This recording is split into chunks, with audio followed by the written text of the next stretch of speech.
Welcome back to the deep dive. Today we're diving into the deep end, you could say, AI in education. And get this, it's not the future, it's now. It's true. The resources you sent over, wow, you really did your homework. Reports, frameworks, even letters to parents, it all points to one thing.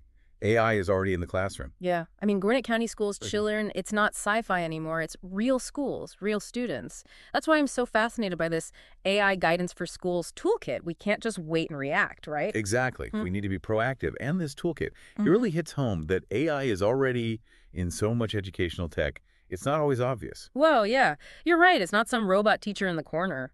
But it's the algorithms, suggesting books, grading all those online tools. Precisely. And that's where things get really interesting. Think about it. The potential is huge EE. Personalized learning that truly adapts. AI taking over all those tedious tasks teachers have. It could free them up to focus on individual students. Imagine that. Okay, less paperwork for teachers. I'm sold. But there's got to be a downside. Right, there always is. The toolkit doesn't shy away from the risks.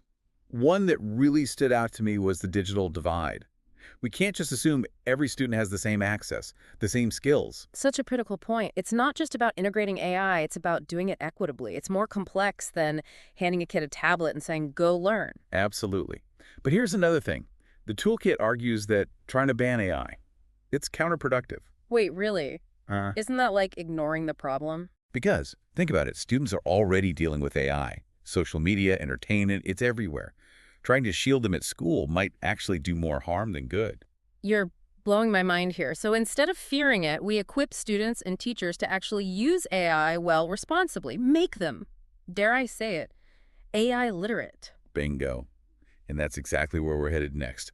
But before we get into all that, Okay, AI literacy. It sounds kind of intense, like the Matrix intense. What does it even mean for a student or a teacher to be AI literate? it does have a certain ring to it, doesn't it? But I think you'll like this. Hmm. It's less about coding, algorithms, all that, and more like something you already get, media literacy. Okay, now that I can wrap my head around. Like, we teach kids to think critically about what they see online, so AI literacy is giving them the tools to understand this whole AI-powered world. Exactly. It's empowering them, right? Yeah. To use AI ethically, effectively, to see its potential, but also where it falls short. Asking questions like, how does this thing even work? What biases are baked in? How can I use it responsibly? So not just protecting them from AI, but teaching them to be the AI generation, users, even creators. You've got it. And speaking of which, this AI 4K12 framework you sent, that's how we do it, breaks down these big, scary AI concepts into 5 big ideas, perception, representation, stuff like that, and makes it all doable for K-12. I like that, breaking it down, because AI can seem like this big mystery, but really it's patterns, data, instructions. Exactly. And the best part, this AI literacy stuff, it builds on those 21st century skills we want anyway. Critical thinking, problem solving, analyzing data. It's not just about robots in the future. It's about thinking critically about the world, no matter what you do in life. So we're not just churning out little coders, we're helping them become informed citizens in this, like you said, AI-driven world. That's a relief. Right. And it starts small, too. That super simplified AI literacy section was smart. Yeah. You can introduce AI concepts even to young learners. Think AI-powered games, voice assistants, even those filters kids love on apps. Oh man, the filters. My niece could redecorate her face with those for hours, but you're right, it's AI already there. And if they get the how behind it. Right. It's not just theory either. Gwinnett County Schools, remember them? Yeah. They're not just teaching about AI, they're using it. Personalized learning, career prep, even have guidelines for ethical use, which is huge. Walk the walk, right. They're out there proving it's possible. This all has me thinking, AI literacy isn't just another subject like math or history. It's changing how we think about education, the whole approach. 100%. We're not adding AI, we're weaving it in. Which brings us to a big one. How do you even grade in the age of AI? If a kid can say, hey, AI, write my essay, where does that leave teachers? $1 million question, right.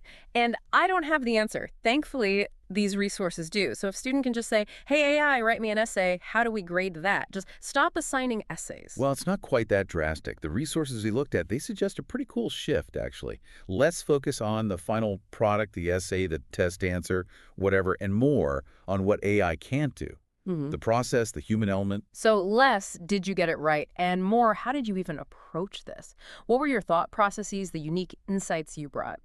Bingo. It's about valuing the human in the loop. Yeah. We want students using AI as a tool that helps them learn, not does the learning for them. Human in the loop. I like that. But how do we actually make that happen? Any examples in these resources, practical tips? Definitely. That AI Guidance for Schools toolkit you liked, they talk about rethinking assignments altogether. Instead of things AI can just crank out, think open-ended research questions, projects that need creative problem-solving, analysis, stuff that shows off those unique human skills. So instead of trying to outsmart the AI, we design assignments where it's actually a partner. Exactly. And here's another key thing from the toolkit: transparency. Teachers are upfront about how AI can and can't be used. Students are clear about when they did use it, how it contributed to their work. So setting expectations, honest conversations, maybe even rethinking what academic integrity means in this whole new world. We're almost out of time, but I got to ask about data privacy. Huge issue, kids and tech. Huge. And these resources don't take it lightly. They really stress strong data privacy policies, especially with these third-party tools. Makes sense, but what does that look like? Concrete steps schools can take to protect student data in this AI age. The toolkit actually gets into specific regulations, FERPA, CULPA, in the US at least, that schools need to be on top of. They can't just assume the AI companies have it handled. They've got to understand how data is collected, stored, used. So no more blindly clicking agree on those terms and conditions, right? Schools have to be advocates. 100%. And it's more than just the legal side. It's about trust. Parents need to know how AI is being used, what's protecting their kids' info. Transparency, guidelines, parent involvement, it's all coming together. This has been quite the deep dive. From AI literacy to assignments to ethics, wow. It's clear AI isn't some fad in education, it's a fundamental shift. Absolutely. It can feel overwhelming, but the biggest takeaway, we don't need all the answers right now. What matters is approaching this with curiosity, being ready to learn and adapt, and always, always putting students first. Couldn't have said it better myself. A huge thank you to you and to everyone listening. Until next time, keep those minds open and keep exploring.